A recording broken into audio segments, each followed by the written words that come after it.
Carlos Meléndez, con lo que ha sido un despertar ya con resultados proclamados. Pedro Castillo es el presidente de la República 2021. ¿Cuáles son sus impresiones? Ya hemos conversado con él en esta segunda vuelta, pero hoy tenemos un despertar diferente. Buenos días, Carlos, gracias por estar con nosotros. Buenos días, un gusto. Bueno, ya se oficializó lo que era un hecho y lo que tenemos en los próximos días es el establecimiento de un nuevo gobierno, un gobierno con un presidente amateur, un presidente que su capital político viene de ser un outsider durante la última campaña electoral y que va a tratar de articular fuerzas alrededor de varios círculos, de varias constelaciones, de grupos de influencia, sobre todo de izquierda, pero también de algunos sectores independientes, y así tratar de construir un gabinete en los momentos más difíciles de las últimas décadas. Ahora, el silencio de Pedro Castillo durante todos estos días, cuando ya sospechábamos que finalmente iba a ser proclamado presidente de la República, preocupa un poco porque los únicos que han estado hablando en su nombre han sido sus voceros y por ahí uno que otro tuit. No conocemos en realidad gran cosa de cómo va a ser finalmente su gobierno a partir del 28 de julio. Lo que sabemos quizás es que, porque dentro de los mensajes y los silencios ante esta suerte de objetivo mayor que es la Asamblea Constituyente, o sobre todo, para ser más precisos, el cambio constitucional. Algo que sabemos, en lo que pueden coincidir los diferentes grupos que están alrededor de Castillo, es que buscan el objetivo de una reforma de la Carta Magna. Creemos que ese es el norte por el cual se puede, de algún modo, tratar de aglutinar a el partido del gobierno, Perú Libre, a Nuevo Perú, a la Alianza Juntos por el Perú, al Frente Amplio y otros diversos actores que obviamente quizás en algo que se puedan poner de acuerdo es en esa agenda. Ahora, quiero retomar la primera parte, porque tú dices, tenemos un presidente amateur y demás, pero lo importante es saber cuál va a ser este contrapeso. Tenemos una líder de oposición. ¿Cómo evalúas hoy a Keiko Fujimori? ¿Cómo queda ella ante estos 43 días en donde manejaba el fraude a diestra y siniestra? Es muy importante porque yo creo que el futuro de la política en el Perú no solamente recae en lo que pueda o no pueda hacer Castillo, sino en lo que la oposición lo deje hacer. Keiko Fujimori ha tenido una lógica de oposición extrema al punto de obviamente cuestionar la legitimidad de las elecciones, y obviamente eso abona en un desprestigio y una pérdida de legitimidad de las instituciones políticas peruanas que venimos arrastrando de los últimos años. Pero también hay que ver que hay una lógica política detrás de ello. O sea, si nos quedamos en la, entre comillas, por favor, pataleta, no vamos a entender justamente qué es lo que se busca detrás. Y lo que está buscándose detrás es la articulación de una derecha, de un sector de centro derecha, que no solamente tiene representación en el Congreso, sino también en la calle. Después de muchos años en el Perú, no hemos visto una derecha movilizada. Y eso me parece que es un factor clave para entender lo que va a pasar en los próximos años en el Perú. ¿Eso qué significa? ¿Que podríamos ver en el futuro movilizaciones articuladas ya desde este otro sector en caso haya algo que reclamarle al señor Castillo en las calles? Sí, yo creo que después de mucho tiempo vamos a tener un parlamento con vinculaciones, o sea, algunos sectores del parlamento con vinculaciones con la calle, no solamente de parte de la izquierda, sino también de la derecha. Hay que recordar que en la bancada de Perú Libre hay un sector que viene de la rama sindical y hay una relación que se ha creado entre estos parlamentarios, sobre todo los profesores, con el Frente Nacional de Defensa y Gobernabilidad que se han creado en los últimos días como medida de apoyo a Pedro Castillo. Del mismo modo, en la centroderecha en el Parlamento, no solamente vemos a bancadas parlamentarias con un claro posicionamiento ideológico a la derecha, sino también a una suerte de, entre comillas, caucus militar, una suerte de exmilitares, militares en retiro de diferentes bancadas, no solamente de Renovación Popular, sino también en Avanza País, también en Alianza para el Progreso, que pueden formar una suerte de bloque de mano dura, por decirlo de un modo, que tenga relación con algunos sectores de derecha que se han movilizado. Hemos visto en estas últimas semanas a exmilitares en retiro, como civiles, saliendo también a las calles. entonces creo que vamos a ver una relación más o menos inédita entre sectores del Parlamento con sectores movilizados en la calle.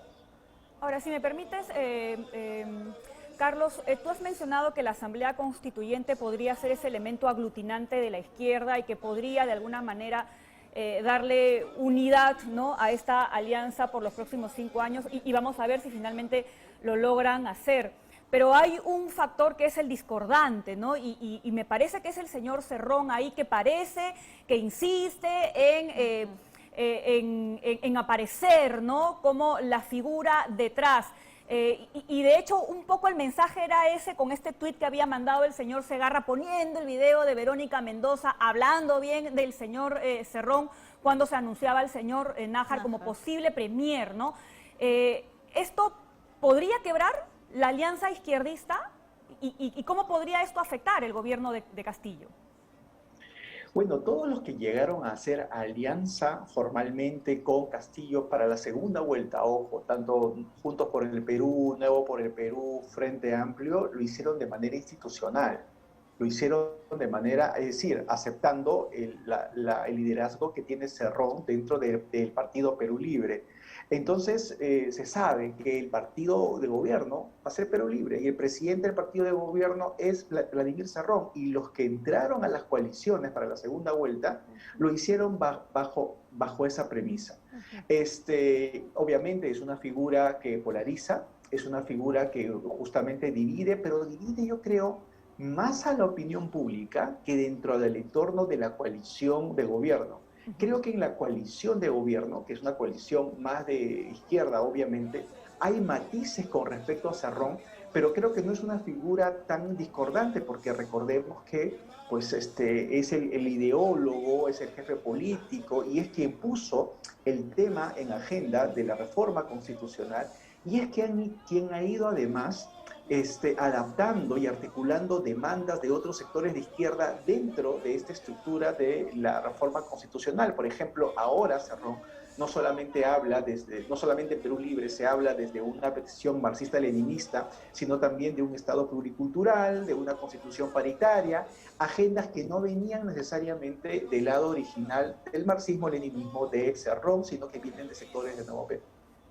Ahora, esta figura, ¿hasta cuándo, según tu análisis, intenta ser, vamos a usar, sostenible? Porque si algo se cuestiona es que en 43 días no solo ha habido silencio de Castillo, sino que a 8 días de esta transferencia no tenemos las cosas claras respecto del gabinete. Y va a ser un mensaje importante para saber finalmente quién se pone y quién asume, quién se pone bien los pantalones, y nos da un mensaje de calma y de tranquilidad, mirando esta agenda que tiene puntos importantes: seguir con el buen ritmo de la vacunación, la reactivación económica y todos los pendientes.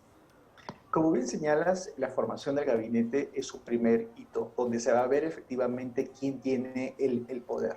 Yo creo que cuando veamos la conformación del gabinete vamos a ver cuán importantes son estos círculos dentro de la constelación de Castillo. Yo creo que Perú Libre es el grupo político, es el partido de gobierno, y es quien más cuadros va a poner en el gabinete. Yo creo que en ese sentido, además, le corresponde como partido de gobierno, es el partido que ganó las elecciones, y entonces creo que es el que va a tener más influencia, lo cual no significa de que no podamos tener un gabinete moderado. La moderación pasa por otros actores, pasa por el MEF, pasa por el BCR. Si con el MEF y con el BCR se logra proyectar imágenes de moderación, yo creo que se va a poder tener un gabinete donde las fuerzas de izquierda, como las de Perú Libre, van a encontrar un espacio. Pero ahora, no solamente hay que fijarnos, obviamente, en el corto plazo en el gabinete, pero también hay que ver un poco más el panorama, y el próximo año, el 2022, hay elecciones subnacionales. Sí.